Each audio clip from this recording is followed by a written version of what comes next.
guys, Coach Tim's back at you. Today we're talking about the lumbar spine. So kind of throughout the course of the week, we looked at this spine as a few different pieces. Cervical spine, thoracic spine last time, then we offered you a couple different fixes for any type of mobility problems there. Today we're looking at the lumbar spine. So really important part of the body.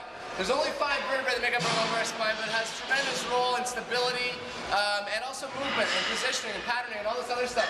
So if we have a problem here, it's going to tend to go up and downstream from where the problem exists. So a couple things that are important about this lumbar spine to keep in mind. Those are big vertebrae. They're big, solid vertebrae with the job of stability. Their job isn't to move or rotate. If we look at the degrees of rotation of the lumbar spine compared to the thoracic spine, the rotation we get in our lumbar spine is pretty insignificant compared to what happens up here. And it's made that way for a reason. We need to be strong and stable here to protect all our good stuff. So, a couple things to keep in mind when we're back squatting, deadlifting, all these important big movements that we do is what's going on with that low back. It does have a few structures that pull on it. Here's my marker. Like the hip flexors, the QL, the glutes have a role in this, and so does our adductors on the inside. So, an interesting thing about our hip flexor, our psoas, it starts on the front of our hip, crosses that hip joint on the inside, and attaches to 4 out of our 5 lumbar vertebrae. So it's attached all up here. That means if there's a length problem with our hip flexor or our psoas, it's going to be pulling forward on the low back all day, which doesn't make the low back too happy. It also happens that the QL attaches right around that same area the psoas attached. So we've got opposing forces pulling forward, pulling sideways, pulling in all different angles. So if either of those two structures are tight, or one's tighter than the other, you could have some funky stuff going on in the low back. A lot of times we have low back problems or low back pain.